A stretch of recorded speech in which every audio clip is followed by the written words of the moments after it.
marvellous Melbourne. This is a panoramic view from the Moor House spire of St Paul's Cathedral. You will see in the distance the National War Memorial, which is in progress of construction. This is St Kilda Road. It is 4 miles long and is 3 chains wide. At each side there are drives for one-way motor car traffic. The middle track is for trams and commercial vehicles. This splendid road has the most beautiful entry into a city that the imagination can conceive. The King and Queen, the Prince of Wales, and other distinguished visitors have driven along this splendid highway. Here we have Prince's Bridge. Originally there was a crude sort of punt there, and in 1850 came Lennox's one-arch bridge. In 1886 the present beautiful structure was commenced. This is Collins Street, one of the main arteries of the city, and has great architectural beauty. While so many towns arose haphazard, Melbourne was surveyed and laid out with wonderful vision.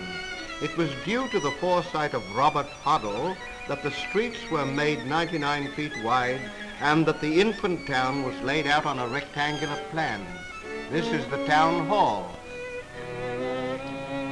Parliament House is our most historic building. The ghost of all the great men in our political history haunt its corridors and halls. It is one of the world's gems of classic architecture. It was here that the federal houses of legislature debated for upwards of 30 years before their removal to Canberra. Opened in 1856, this is one of the most beautiful and impressive buildings in Australia. We have a glimpse here through the columns of the Windsor Hotel. This building is another masterpiece of architecture. It was erected for the Great Exhibition in 1880. Here His Majesty the King opened the first federal parliament.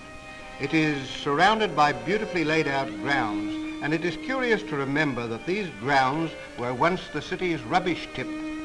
The public library was, when Melbourne was only 30 years old, after the first house was built, this public library and National Art Gallery was founded. It was the first public library in Australia, and it has the largest concrete dome in the world.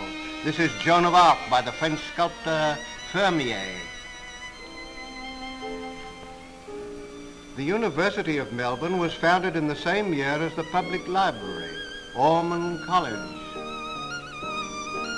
This is the Wilson Hall, another beautiful structure, and this the Newman College, designed by Walter Burley Griffin, the same architect who designed Canberra. This is a delightful glimpse of Fitzroy Gardens, with its sweeping lawns and umbrageous trees. These gardens are a delight.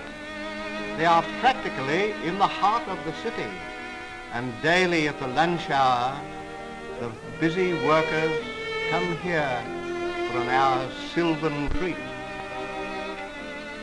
This avenue is of Moreton Bay fig trees, which of course are indigenous to Australia. The broad lawns need constant attention. Here are some city visitors enjoying a walk through the glorious foliage of these trees and admiring the beauties of the lily ponds, which are an added charm to the Fitzroy Gardens.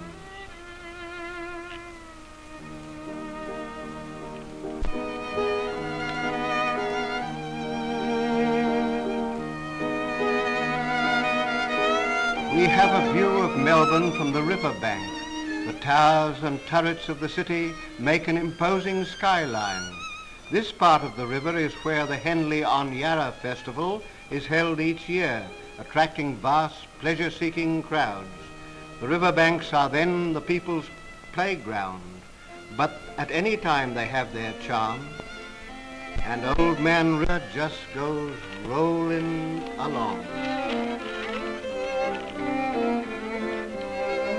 Another glimpse of the Prince's Bridge. Here from the north bank of the river, we have a view of the beautiful three-arch bridge. This is the entrance to the Botanical Gardens. They are the biggest gardens in Australia and cover 103 acres, and there are 12 or 13 acres of lake, which is populous with wildflower. Its spacious lawns are the playgrounds of laughing children, and beneath its shady trees, students pore over their books and lovers whisper sweet nothing. Travellers sometimes say that it is amongst the world's finest gardens and that we should be proud of our possession.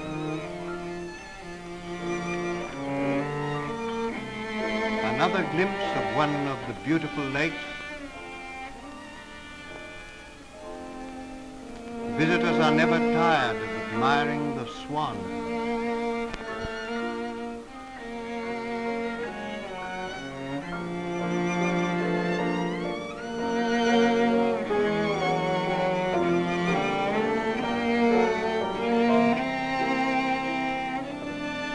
This is the Temple of the Winds and was erected as a memorial to the founder of the Botanical Gardens, our first governor, or rather superintendent, Charles Joseph Latrobe.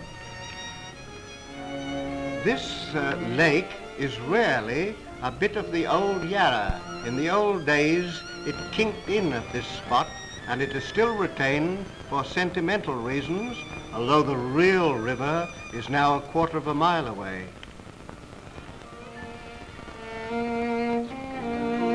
This is the director of the gardens, Mr. Ray, and he is indicating the spot where the boatloads of passengers used to land to visit the garden.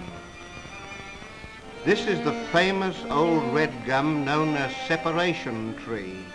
Under this tree, on November the 15th, 1850, public rejoicings took place in celebration of the authorized separation of the colony of Victoria. The actual separation was on July the 1st, 1851. Mr. Ray is indicating with his stick the height of the flood in 1863.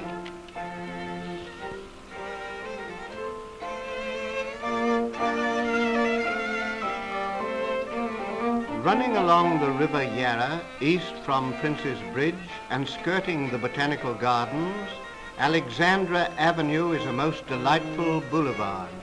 It has pleasant walks for pedestrians, a splendid road for motor cars, and a tan track for horse riding through a charming avenue.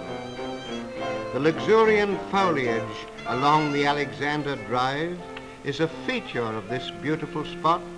It would be hard to find anywhere a more inviting track than this for a canter through the trees.